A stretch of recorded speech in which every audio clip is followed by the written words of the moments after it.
Are you willing to get left behind? Or maybe you prefer to get to your next level.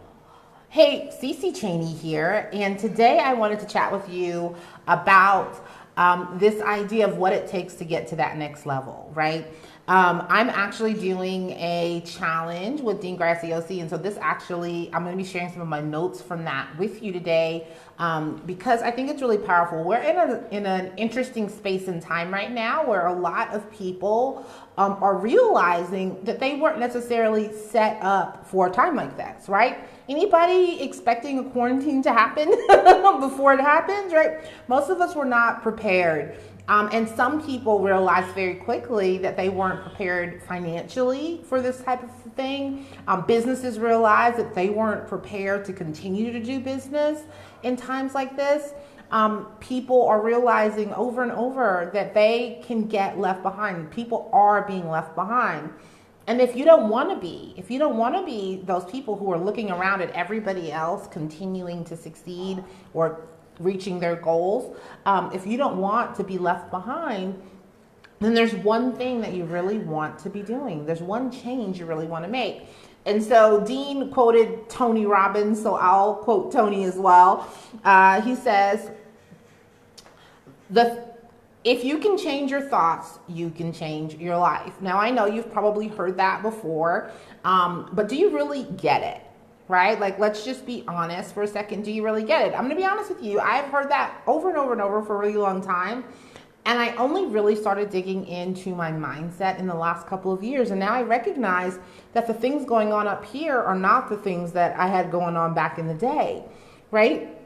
So, Dean was explaining that the thinking that got you to Egypt isn't the same thinking that will get you to the promised land. Right? So your current thinking got you to where you are today. So yes, be grateful for that, celebrate that. But if you want to get to the next level, you've got to make some adjustments and some changes in your thinking, okay? So the other thing that he said that I thought was really important is he said it's not enough to just upgrade our skills, our knowledge, our capabilities, right?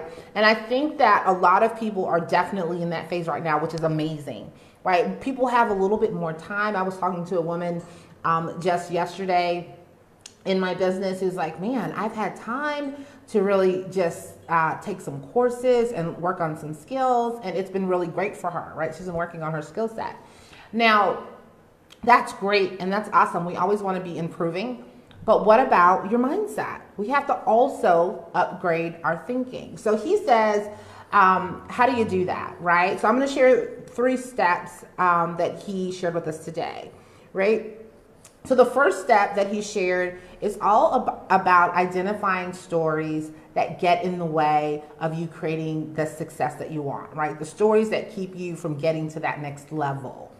So he said, for example, I would be doing X, but that's a formula that you can use to identify some of the stories that are holding you back. So maybe I could be really successful in my business, but there's a quarantine going on, and so people aren't, buying right now, which is absolutely false, right? We know that for a fact. People are spending money right now.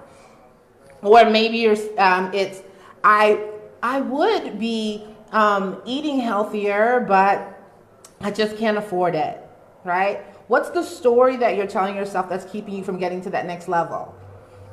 So that's step 1, is identifying the story.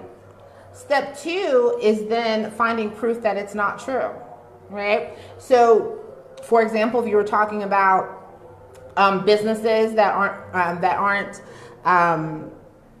struggling in business because of the current circumstances, you can just look around and see companies that are thriving right now, right? So maybe there are some things that you could be doing differently, right? When it comes to your health, right? Are there people who've had similar struggles as you that have still managed to create that success? Right? So identifying what that story is and then finding examples of why that isn't true. And then the third step is to, once you've identified that, you create a new story. You craft a new story about a new story in your mind, and you sell yourself on that story every day. So this is where you're consciously creating by using your thinking. So you're using affirmations, you're telling yourself your new story, and you're sort of digging deep around that. Okay, so those are the 3 steps. I'm not going to go over all of my notes. I have 3 pages of notes just from this one training, but that is sort of an overview of what he shared. And I love this because I actually did this exercise myself about one of the stories that I tell myself. And I went through it and I found all of these really great examples of why it wasn't true. And I was like, wow, that was like a big moment for me. So I encourage you to go ahead and actually do those 3 things, like actually go through those steps and see how it changes your thinking. Now, if you're somebody who is realizing that you might need to pivot right now, that you might need to do some things differently, maybe you want to navigate the online space a little bit, feel free to shoot me a message and I'll get you the link to this free challenge that I'm doing over the next 7 days. Dean Graziosi, Tony Robbins, Brendon Burchard, so many people are going to be pouring into us so that we can create the space and create the information we need so that we can reach our next level. And if that's something that would benefit you, I'd be more than happy to share the information with you on that. So if not, I will look forward to chatting with you soon. Ciao.